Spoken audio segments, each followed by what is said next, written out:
Itigil nyo na yan ngayon din. Sa loob ng katawan ng baboy na karaniwan nating kinakain sa araw-araw, mayroong mga parte na nagtatago ng hindi ninyo sukat akalain na panganib. Puno ang mga ito ng bakterya na nagdudulot ng sakit, mga heavy metal na lason na dahan-dahang sumisira sa katawan ng tao at mga hormone na napakalakas na kaya nitong sirain ang inyong katawan sa loob lamang ng ilang oras. Itinalaga na ng mga eksperto sa kaligtasan ng pagkain ng mga bahaging ito sa kanilang blacklist musika bilang mga pinakamasamang pagkaing mapanganib na hindi dapat kainin. Musika maligayang pagdating sa araw-araw na kalusugan. Ako si Dr. Victor Pascual, isang eksperto na mahigit 30 taon na karanasan sa larangan ng pangangalaga sa kalusugan ng mga nakatatanda sa Pilipinas at Amerika. Alam niyo ba, sa mismong sandaling ito, may isang parte ng baboy na naglalaman ng kolesterol na mahigit 30 beses na mas mataas kaysa sa ligtas na antas na tahimik na bumabara sa inyong mga ugat. Ito ay ang tahimik na mamamatay tao ng cardiovascular system at dahan-dahan kayong itinutulak patungo sa stroke at atake sa puso nang hindi ninyo namamalayan. Isa pang bahagi ang organong pang-detoxify ng baboy ay naging isang malaking imbakan ng mga nakamamatay na heavy metal. Tulad ng lead mercury at cadmium, kasama na ang mga tira-tirang antibiotics at mga nakalalasong kemikal. Bawat subo ninyo ay nag-iipon ng lason sa loob ng inyong katawan. Ngunit kahit iyon ay hindi pa ang pinakamalala. Ang pinakapanganib na bahagi na madalas tawaging mas malason pa kaysa sa arsenic ay maaaring magdulot ng matinding pagkalason sa loob lamang ng ilang minuto. Matagal nang ipinagbawal ng gobyerno ang distribusyon ng bahaging ito. Ngunit may isang nakakakilabot na katotohanan. Ang ilang mga walang konsensiyang negosyante ay lihim pa ring ginigiling ang ipinagbabawal na bahaging ito para ihalo sa giniling na baboy, hamburger patties at sausage at ang mga produktong ito ay maaaring nasa hapagkainan ninyo sa mismong sandaling ito. Ngayon, isa-isa kong ibubunyag ang 6 na death zones o zonang kamatayan sa katawan ng baboy na dapat ninyong iwasan. Aling bahagi ang cholesterol bomb na maaring magpasabog sa inyong puso, aling bahagi ang imbakan ng heavy metal na sumisira sa mga organo, at ano ang lubhang nakalalasong ipinagbabawal na bahagi na maaring kumitil ng buhay sa isang kainan. Lamang. Ang lahat ng nilalaman sa video na ito ay direktang may kinalaman sa buhay ninyo at ng inyong pamilya. Huwag palampasin kahit isang segundo. Ang kaalamang ito ay maaaring magligtas sa inyong pamilya. Bago tayo magsimula, kung hindi ka pa nakasubscribe sa channel, pindutin na ang subscribe button at iset ang notifications. Kung sa tingin ninyo ay kapakipakinabang ang video na ito, mag-iwan ng numerong 8 sa comments. Sa kabilang banda, kung hindi pa kayo kumbinsido, mag-iwan ng numerong 0 at sisikapin naming magbigay ng mas mahusay na impormasyon sa susunod na video. Ang unang bahagi na dapat iwasan ay ang utak ng baboy. Isa ito sa mga pinakanakamamatay na salarin na tahimik na sumisira sa cardiovascular system ng milyon-milyong Pilipino araw-araw. Napakaraming pamilyang Pilipino ang nabubuhay pa rin sa maling paniniwala na ang pagkain ay gamot. Kapag pagod ang anak sa pag-aaral, kapag humihina ang memorya o kapag nararamdaman nilang hindi malinaw ang kanilang pag-iisip, marami ang naniniwala na ang mainit na sabaw ng utak ng baboy o ang malambot na pritong utak ay isang masustansyang pagkain para sa utak.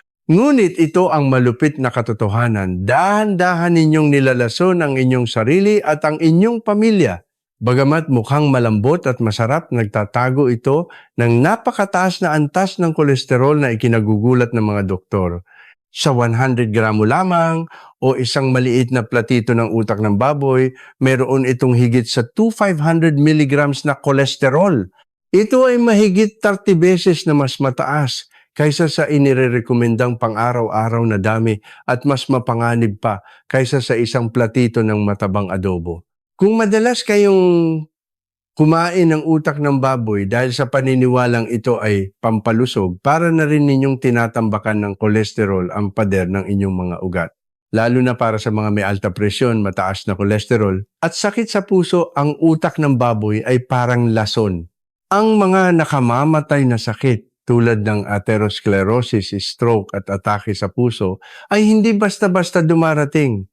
Ang mga pagkaing tulad nito ang nagpapalaki sa mga sakit na yon. Kaya't mariing nagbabala ang mga cardiologist.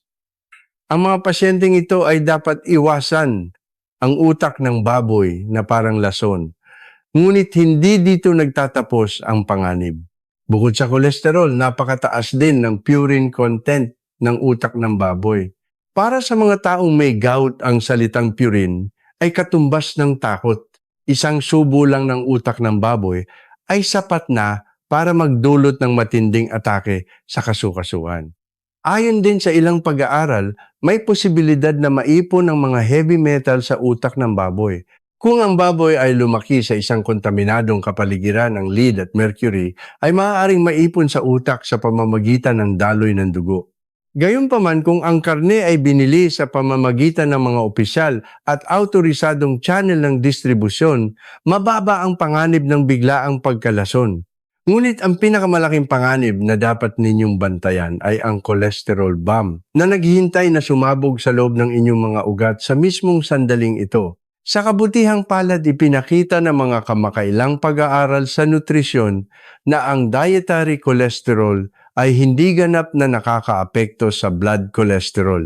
Kaya para sa isang malusog na tao, ang pagkain ng napakaliit na halaga, paminsan-minsan, ay maaaring hindi maging malaking problema. Ngunit dapat tandaan, ang utak ng baboy ay hindi masustansyang pagkain, kundi isang kakaibang pagkain na dapat tikman lamang paminsan-minsan. Ito ang gintong panuntunan, tikman lamang ang 1 o 2 piraso, 1 o 2 beses sa isang buwan at itigil agad. Sa ganitong paraan lamang ninyo mapoprotektahan ang inyong sarili mula sa nakamamatay na banta ng mapanganib na pagkain ito.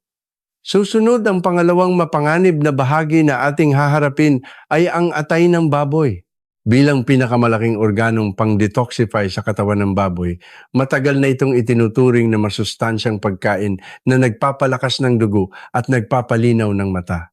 Ngunit sa ilalim ng balat ng nutrisyon nito, mayroong isang nakakakilabot na katotohanan na nais iwasan ng karamihan. Totoo, ang atay ng baboy ay may mga benepisyal na sangkap. Ang aman nitong iron ay nakakatulong sa iron deficiency anemia at ang vitamin A ay mabuti para sa paningin. Ngunit pag-isipan nating mabuti, lahat ng bagay sa mundo ay may dalawang panig. At ang madilim na panig ng atay ng baboy ay mas mapanganib kaysa sa inyong inaakala. Binigyan ng mga eksperto ang atay ng baboy ng ganitong palayaw, ang imbakan ng lason.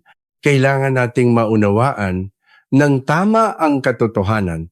Ang atay, ang sentral na pabrika ng detoxification sa katawan ng anumang hayop. Sa tuwing kumakain ng baboy ng kontaminadong pagkain, umiinom ng maruming tubig na may halong lead at cadmium o sumisipsip ng mga antibiotics at growth promoters, lahat ng mga nakalalasong sangkap na iyon ay dumadaan at pinoproseso sa atay.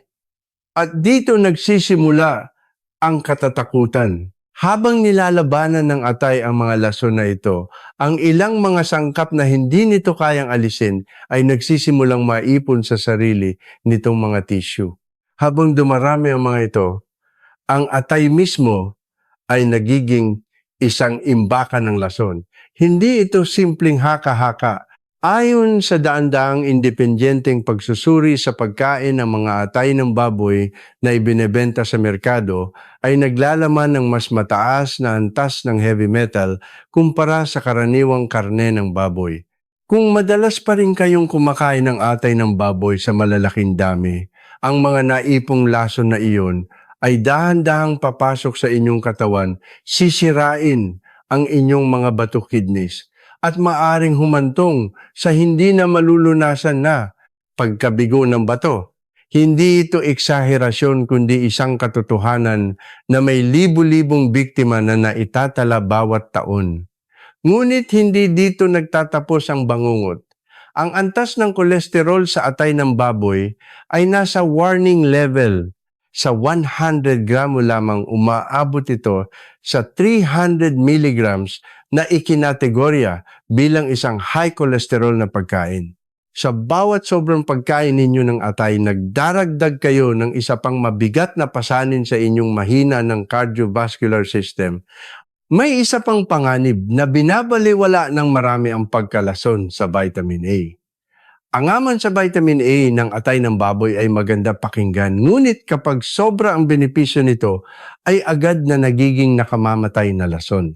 Ang labis na vitamin A ay nagdudulot ng matinding pagkahilo, pagsusuka at patuloy na pananakit ng buto at sa malalang kaso malubhang pinsala sa atay.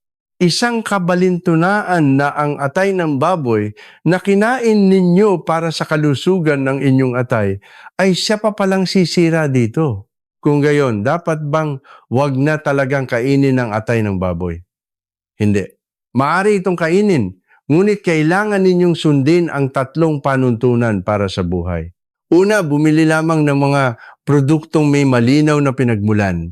Pumili lamang ng mga produktong dumaan sa inspeksyon sa kalinisan tulad ng mga nasa sertipikadong malalaking supermarket o autorisadong pamilihan.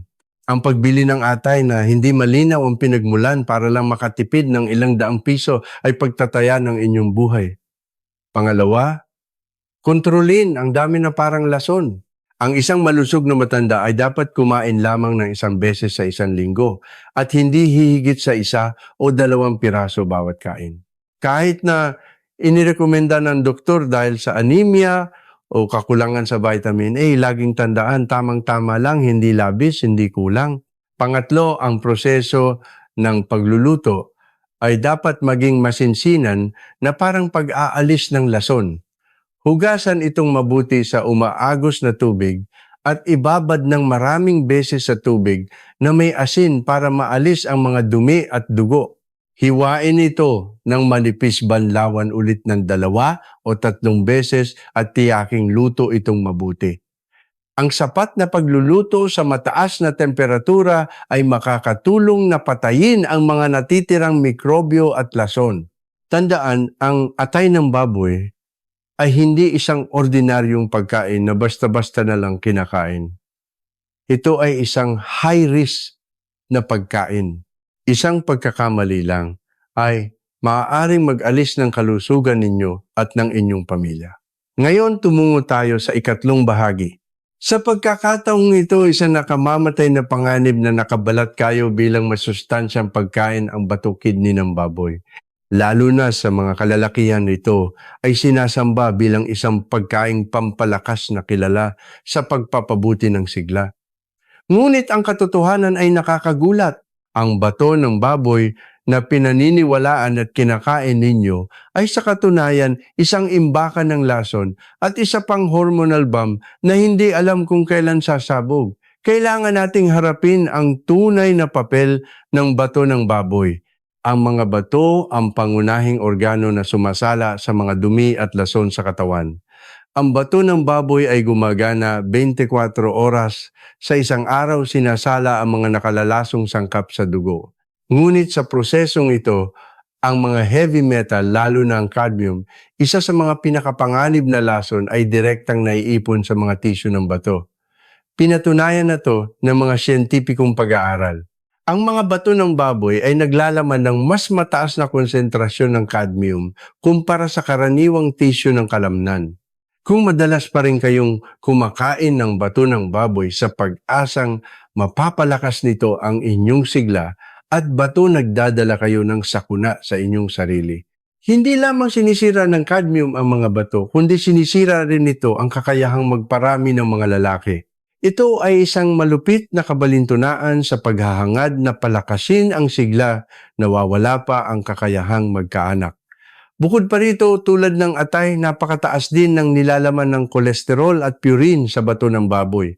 Bawat kain nito ay nagdudulot ng malaking pasanin sa puso at mga ugat at maaaring maging sanhi ng atake ng gout. Ngunit mas nakakatakot kaysa sa lahat ng panganib na to ay ang tunay na mamamatay tao na nagtatago ang adrenal gland, isang napakaliit na organo na nakakabit sa itaas ng bato.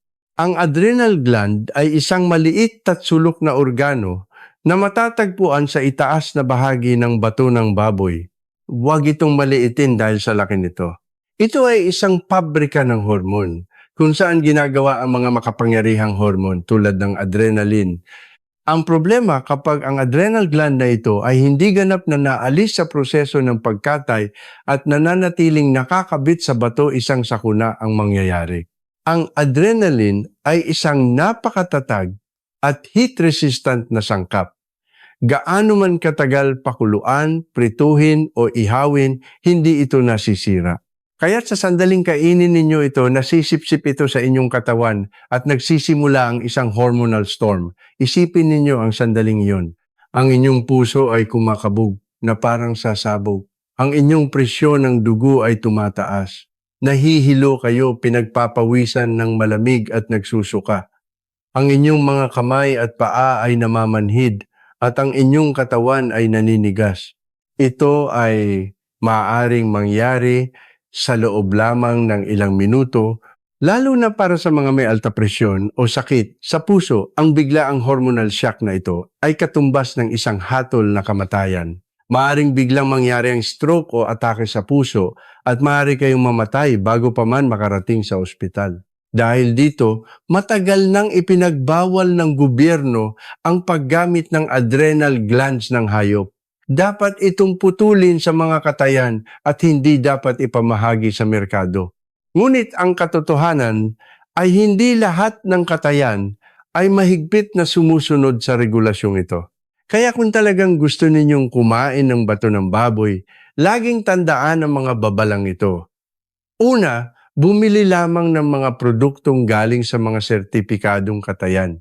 Pangalawa, bago lutuin, masusing suriin ang itaas na bahagi ng bato. Kung makita kayo ng madilim na tissue, ibang texture o kakaibang hugis ng bukol, huwag mag-atubiling putulin ito agad gamit ang kutsilyo. Huwag isugal ang inyong buhay para sa isang maliit na piraso. Tumungo tayo sa ika-4 na bahagi na kontrobersyal at mapanganib ang baga ng baboy. Ito ay isang pagkain na nagdulot ng malubhang debate sa pagitan ng tradisyonal na paniniwala at mga babalang medikal. Sa Pilipinas, ang baga ng baboy ay kuminsan ginagamit sa bopis o iba pang tradisyonal na lutuin. Sa ibang mga bansa, matagal nang pinaniniwalaan na ang sabaw ng baga ng baboy na niluto kasama ng peras ay may mahiwagang bisa na nagpapaginhawa sa baga at nagpapatigil ng ubo.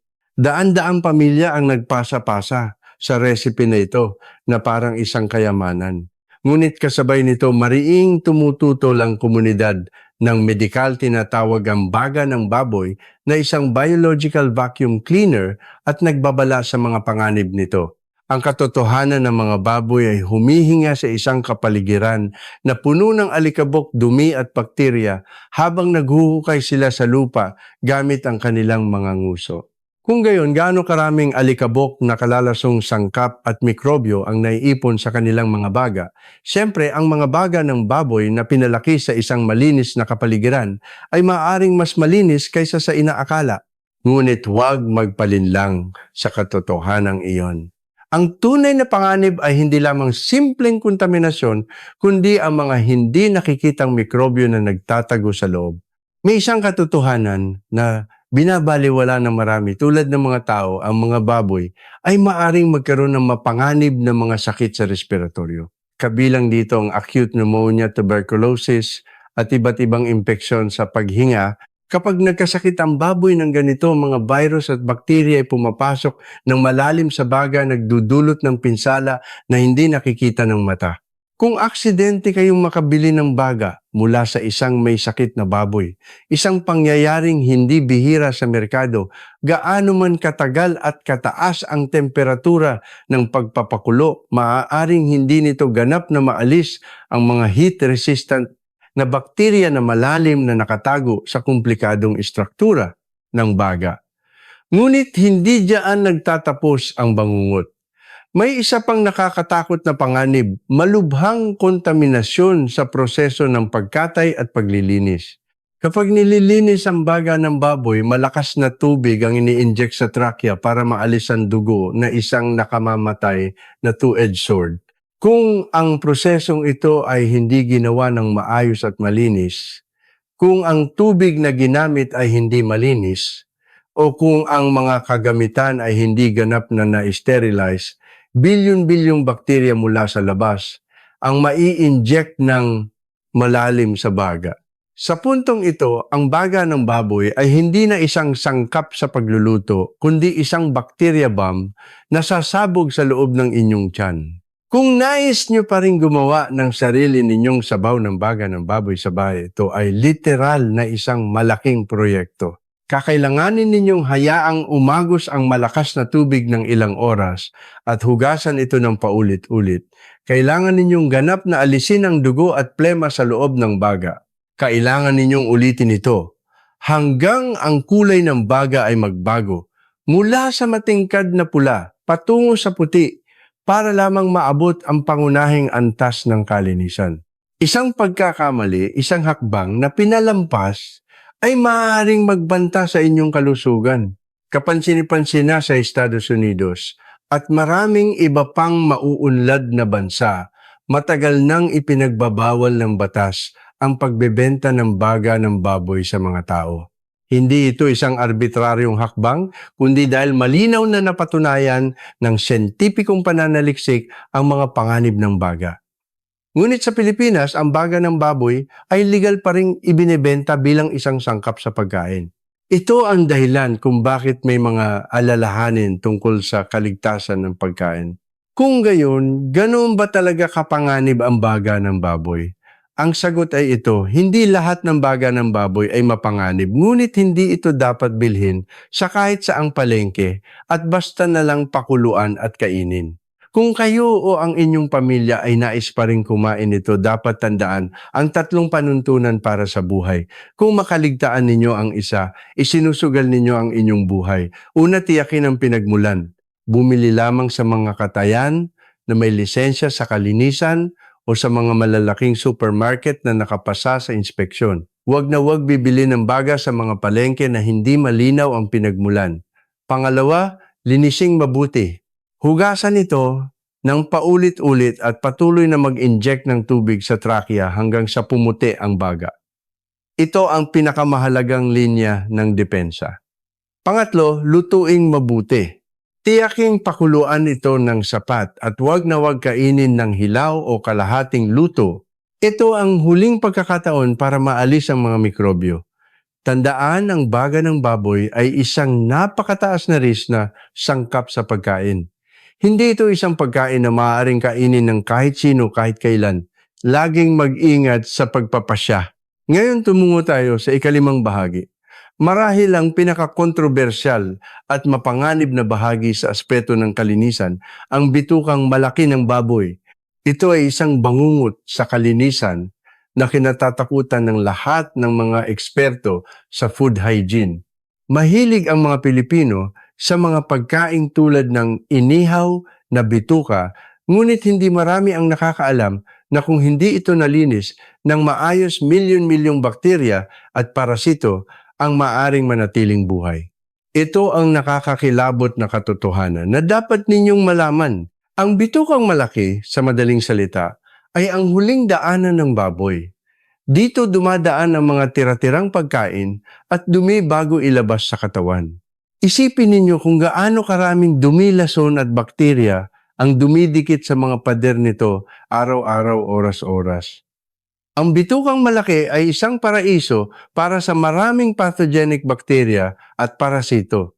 Lalo na nagtatago dito ang nakalalasong coli at bilyon-bilyong itlog ng parasito.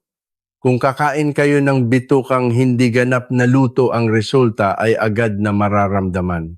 Sa mga magaang kaso, makakaranas kayo ng matinding pagsusuka, walang tigil na pagtatae at sakit ng tiyan na parang hinihiwa. Ngunit sa mga malubhang kaso, maaaring magkaroon ng impeksyon ng parasito kung saan papasok sila sa inyong mga organo atay at maging sa utak na magdudulot ng hindi na maibabalik na pinsala. Kung gayon, paano ligtas na linisin ang bituka? Ito ay isang mahirap na gawain na nangangailangan ng sukdulang pasensya at pag-iingat. Kailangan ninyong kuskusin ito ng paulit-ulit gamit ang magaspang na asin, suka at harina at baliktarin ito para linisin ang loob at labas. Kailangan ninyong ganap na alisin ang malaggit na plema at dumi. Maaring tumagal ng ilang oras ang prosesong ito, ngunit hindi pa iyan ang katapusan. Kahit na nalinis na ito ng maigi, kailangan pa rin itong pakuluan ng matagal sa mataas na temperatura. Sa ganoong paraan, karamihan sa mga bakterya at parasito ay mamamatay, ngunit karamihan lamang. Ang ilan ay maaari pa ring mabuhay at maghintay ng pagkakataon. Ngunit hindi lang problema sa kalinisan ng lahat. Ang bitukang malaki ay napakataas sa taba at kolesterol. Bagamat hindi kasing taba ng purong taba ng baboy, kailangan itong lagyan ng maraming mantika at malakas na pampalasa para maalis ang kakaibang amoy nito. Ang resulta, isang platito ng bituka ay nagiging isang malaking fat bomb. Kung madalas itong kainin, hahantong ito sa mataas na kolesterol at labis na katabaan. Bukod pa rito, dahil ito ay isang laman loob, napakataas ng antas ng purine at kolesterol nito. Ito ang nakamamatay na risk factor. Para sa mga pasyenteng may mataas na presyon, asukal at taba sa dugo o mga pasyenteng may gout, ang bituka ay parang isang minahan. Isang subo lang ay maaaring mag-trigger ng pananakit ng kasukasuan o atake sa puso. Kung gayon, maaari bang kainin ang bituka? Ang sagot ay oo, ngunit kailangan ninyong sundin ang dalawang kondisyon para sa buhay. Kung lalabagin ninyo ang isa, inilalagay ninyo ang inyong sarili sa panganib. Una, perpektong kalinisan. May dalawang paraan lamang kumain lamang sa mga kilalang restaurant na mahigpit sa kalinisan o sundin ng perpekto ang mahigpit na proseso ng paglilinis sa bahay. Huwag na huwag laktawan ang anumang hakbang. Ang pagkain ng bituka sa mga kainan sa kalye na hindi tiyak ang kalinisan ay pagtataya ng buhay. Pangalawa, tamang dalas ng pagkain. Tandaan, ang bituka ay isang espesyal na pagkain na dapat kainin paminsan-minsan, hindi pang araw-araw. Isa o dalawang beses sa isang buwan ang hangganan. Kung kakain kayo ng bituka, linggo-linggo, araw-araw, o bawat kain, wala kayong masisisi kung bumigay ang inyong katawan. Sabay-sabay na darating ang mataas na kolesterol, pag-iipon ng taba, impeksyon ng bakterya, at panganib ng parasito. Ang bituka ay isang napakataas na risk na pagkain, kapwa sa kalinisan at kalusugan. Mapoprotektahan ninyo lamang ang inyong sarili kung mahigpit ninyong susundin ang mga patakaran. Kung hindi kayo 100% sigurado, huwag kainin. Ang inyong kalusugan ay mas mahalaga kaysa sa anumang lasa. At sa wakas, narating na natin ang ika-6 na bahagi. Ang bahaging ito ang pinakapanganib, pinakanakamamatay at napakalakas ng lason, kaya't matagal nang ipinagbawal ng gobyerno ang pagbebenta nitong karne sa leeg ng baboy o karne ng kulani lymph node. Ito ang tunay na hari ng lason, ang hindi nakikitang mamamatay tao na nag-aabang sa dilim. Ang karne sa leeg ng baboy ay hindi lamang isang mapanganib na pagkain, kundi isang ganap na ipinagbabawal na lugar sa baboy, isang sonang kamatayan na tinatawag ng mga tao na mas malason pa kaysa sa arsenic. Hindi ito eksaherasyon o pananakot. Ito ay isang nakakakilabot na katotohanan na napatunayan ng siyensya na may maraming nakamamatay na kaso ng food poisoning na nangyari na. Ang bahagi ng leeg ng baboy na karaniwang tinatawag na batok ay mukhang ordinaryo sa labas. Ngunit mag-ingat, sa loob nito mayroong 12 ng mga bilog na bukol na kulay abo o manilaw-nilaw na nakatago. Kung hihipuin ninyo ito, mararamdaman ninyo itong matigas at parang kakaibang butil. Iyon ang mga lymph nodes o kulani ng baboy, ang imbakan ng lason sa katawan. Para maunawaan kung gaano ito kasama, kailangan ninyong malaman ang papel ng lymphatic system. Ang lymphatic system ay nagsisilbing immune defense line at waste disposal plant sa katawan ng hayop. Kapag nagkasakit o nagkaroon ng pamamaga ang baboy, lahat ng mga mananakop tulad ng bakterya at virus ay sinasala at pinoproseso ng mga lymph nodes. Ibig sabihin, puno na ito ng bilyon-bilyong patay na bakterya at virus lason nana at iba't ibang mapanganib na sangkap. Ngunit hindi diyan nagtatapos ang bangungot. Alam niyo ba kung saan karaniwang ini-inject ang mga baboy sa karamihan ng mga babuyan sa bahagi ng leeg? Kaya naman ang mga tira-tirang antibiotics, growth promoters, hormones at iba't ibang kemikal ay puro naiipon sa mga tissue ng lymph nodes sa leeg. Sa madaling salita, ang karne sa leeg ng baboy ay isang malaking lason na bomba, isang biological weapons depot na puno ng mga virus, bacteria, lason at tira-tirang gamot. Ngunit hindi pa rin dito nagtatapos ang panganib. Sa malapit dito ay may isa pang tahimik na mamamatay tao, ang thyroid gland ng baboy. Ang thyroid gland ay matatagpuan malapit sa lalamunan at naglalaman ng malaking halaga ng napakalakas na thyroid hormones. Ang mga hormone na ito ay napakatibay sa init.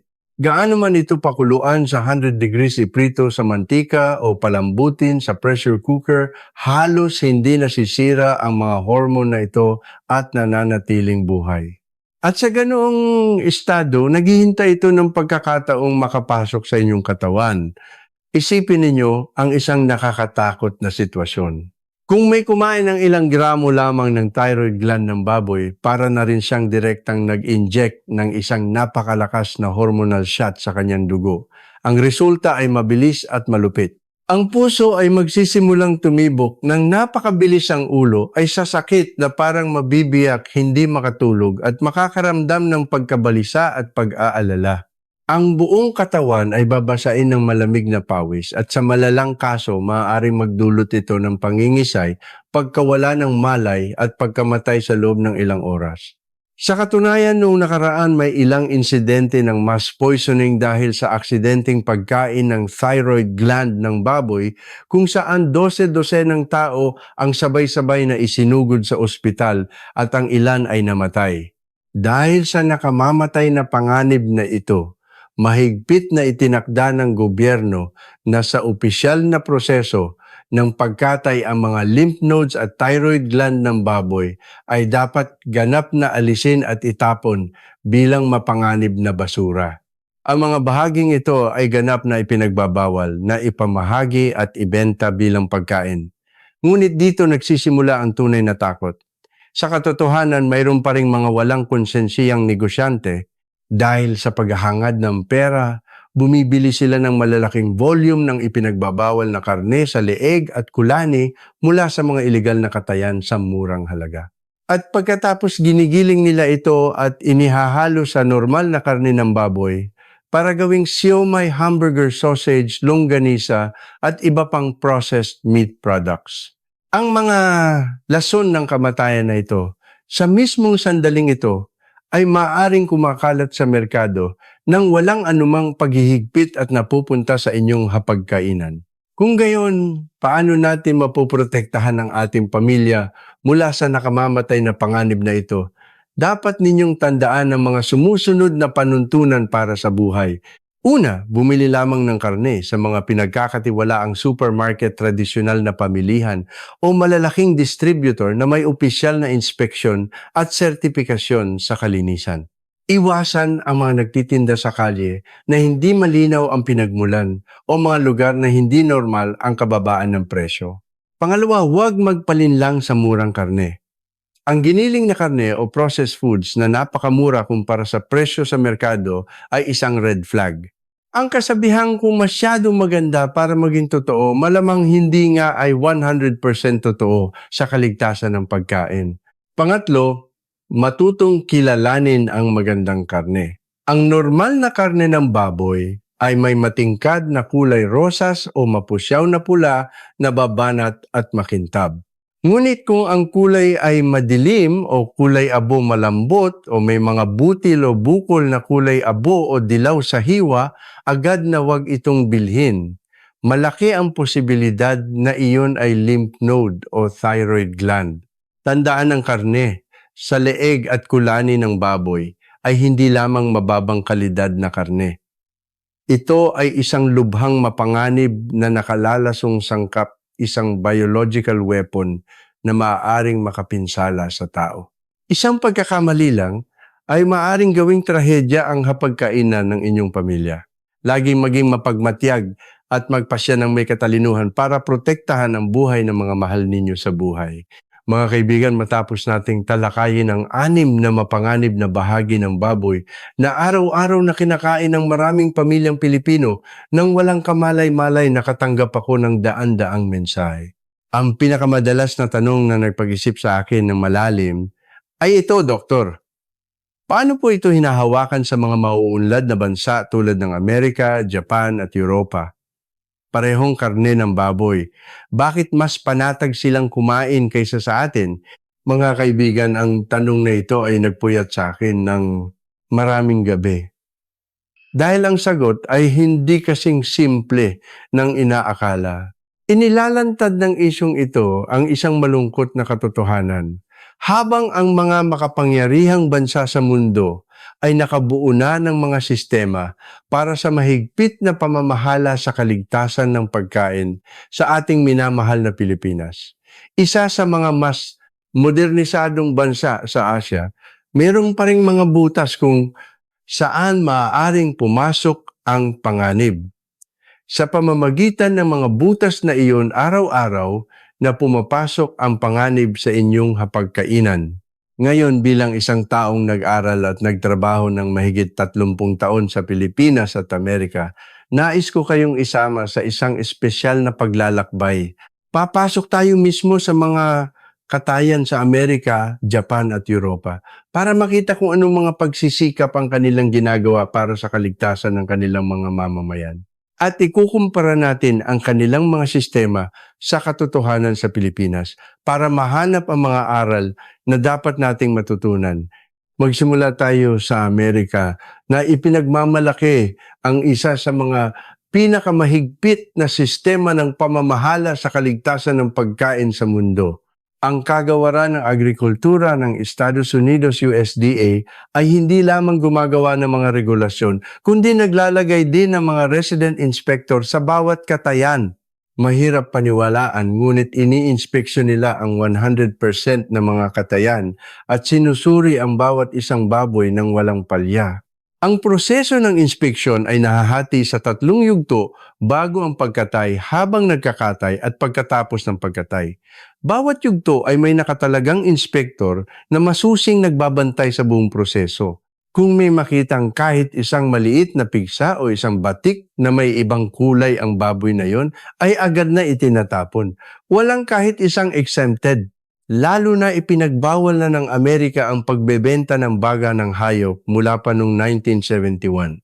Ang dahilan ay simple, napakataas ng panganib ng bacterial infection sa baga at hindi ito ganap na ma-sterilize kahit nalutuing mabuti.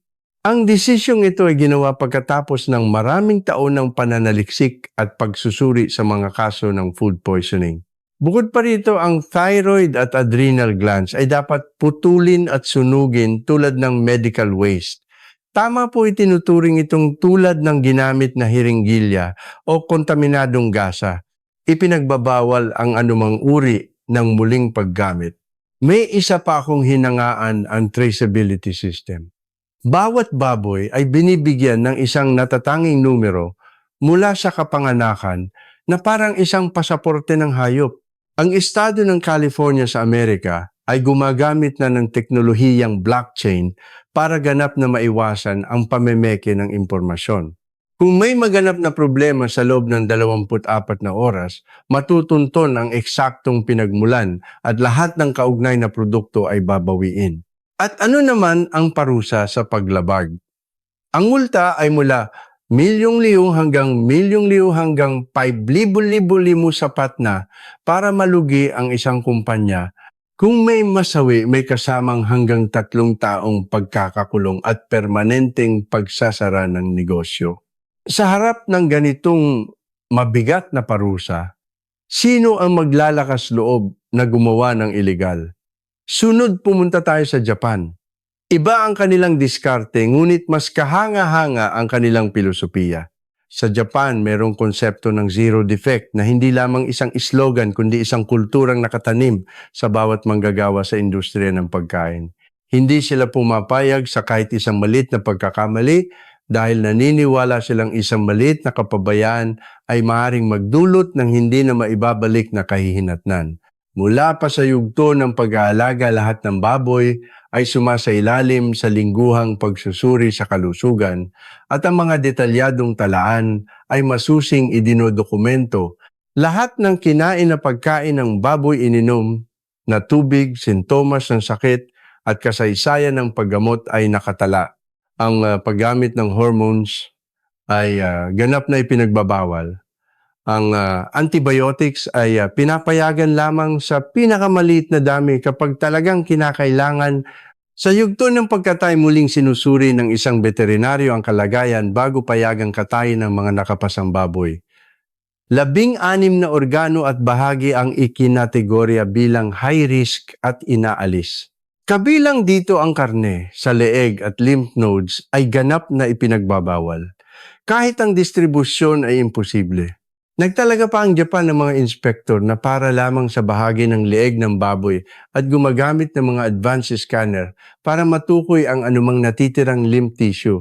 Bukod pa rito, napakalinaw ng quality grading system ng Japan. Ang karne ng baboy ay may grado mula A5, pinakamataas na kalidad na kurubuta, hanggang A1, karaniwang pangkonsumo, at may hiwalay na grading system para sa mga laman loob. Lahat ng produkto ay may eksaktong label ng lugar kung saan inalagaan petsa ng pagkatay at pangalan ng bahagi. Ang ilang malalaking supermarket ay nagbibigay daan sa mga customer na i-scan ang QR code gamit ang smartphone app para makita ang buong kasaysayan ng baboy. Napaka-aktibo rin ng Japan sa edukasyon ng publiko. Meron silang pambansang kampanya na tinatawag na ang pag-alam kung paano kumain ay pag-alam kung paano mabuhay. Kung saan itinuturo sa mga bata mula sa murang edad ang ligtas na pagpili ng pagkain, pagbabasa ng label at mga paraan ng pag-iimbak. Ito ang isang bagay na dapat talaga nating tularan. Ang European Union, EU naman ay sumusunod sa prinsipyong from farm to table kung saan 27 miyembrong bansa ang sumusunod sa isang karaniwang pamantayan sa kaligtasan ng pagkain. Bawat yugto ay mahigpit na kinokontrol, lalo na napakahusay ng kanilang Rapid Alert System for Food and Feed RASFF. Nakakonekta sila sa isang online network sa pagitan ng mga miyembrong bansa. Kaya kung may matuklasang mapanganib na produkto sa anumang bansa, sa loob ng 48 na oras, isang alerto ang ipapadala sa lahat ng bansa at ang produkto ay babawiin. Sa taong 2024 pa lamang, 2843 alerto na ang inilabas. Mas mahigpit pa ang mga regulasyon sa bawat bansa. Sa Germany, ipinagbabawal ang pagkain ng 5 organo kabilang ang utak, thyroid at pali. Ang pagsusuri sa tira-tirang antibiotics ay 100% para sa lahat ng batch. Sa France, sikat ang liver pate, ngunit lahat ng produkto ng atay ay dapat dumaan sa isang industrial high-temperature sterilization process at ang hilaw na karne sa leeg ay ganap na ipinagbabawal. Ang Sweden at Denmark ay mas advanced pa na ganap na ipinagbawal ang paggamit ng antibiotics. Pinapayagan lamang ito bilang exemption para sa paggamot ng sakit na may reseta mula sa isang veterinaryo. Ang dalawang bansang ito ay may pinakamataas na pamantayan sa animal welfare sa mundo at gumagamit ng AI, artificial intelligence, para subaybayan ang kalusugan ng mga baboy araw-araw sa real time. Kung gayon, kumusta naman ang ating Pilipinas? Kailangan kong maging tapat, tiyak na umuunlad tayo. Marami tayong maipagmamalaking pag-unlad. Ipinatupad na ng Food and Drug Administration FDA ang HACCP Hazard Analysis and Critical Control Points at ang traceability system ay patuloy na umuunlad. Mula 2023, isang blockchain-based na traceability technology ang sinimulang gamitin at ang mga malalaking retailer tulad ng SM Robinsons at Pure Gold ay nagsasagawa ng sarili nilang mga inspeksyon na mas mahigpit pa kaysa sa pamantayan ng gobyerno. Ngunit mayroon pa ring mga hadlang sa katotohanan. Lalo na sa mga tradisyonal na pamilihan palengke, mahirap ang 100% na pamamahala. Mayroon pa ring mga karne na hindi malinaw ang pinagmulan na naibebenta at kulang na kulang ang mga tauhan para sa inspeksyon. Bukod pa rito, maraming mamimili pa rin ang hindi maiwanan ang paniniwalang kung anong parte ang kinakain. Iyon din ang napapalakas. Ito ang pinakamalaking problema. Gayunpaman, pinupuri ko ang mga kamakailang pagsisikap ng gobyerno. Mula noong 2022, ang mga multa para sa mga lumalabag na kumpanya ay itinaas ng 3 beses, pinalawak ang mga biglaang inspeksyon at pinalakas ang mga kampanya para sa edukasyon ng mga mamimili. Ito ay tiyak na isang hakbang sa tamang direksyon. Ngunit para makabuo ng isang perpektong sistema, kailangan pa ng mas maraming oras at pagsisikap. Para mas maunawaan, ipapaliwanag ko kung bakit napakahigpit ng pamamahala sa bawat bansa. Ito ay dahil sa mga nakakakilabot na pangyayari na ayaw na nilang maulit.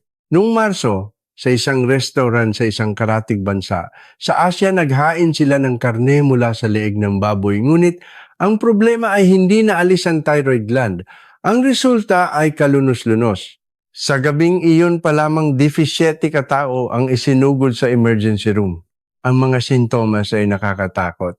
Ang kanilang puso ay tumitibok ng 120 hanggang 150 beses kada minuto. Ang kanilang ulo ay sumasakit na, parang mabibiyak, hindi tumitigil ang pagsusuka at basang-basa sila ng malamig na pawis. 8 sa kanila ay isinugod sa intensive care unit sa kritikal na kondisyon at 2 ang nagtamo ng pinsala sa puso na nangangahulugang habang buhay silang mabubuhay na may mahinang puso. Ang may-ari ng restaurant ay hinatulan ng multang katumbas ng 3 milyong piso at 3 taong pagkakakulong at ang restaurant ay permanenteng isinara. Noong 2020, isang insidente rin ang naganap dito sa Metro Manila. Sa isang biglaang inspeksyon sa isang palengke, natuklasan na ang atay ng baboy na ibinebenta ay may cadmium, isang napakadelikadong heavy metal na 2.3 beses na mas mataas kaysa sa pamantayan.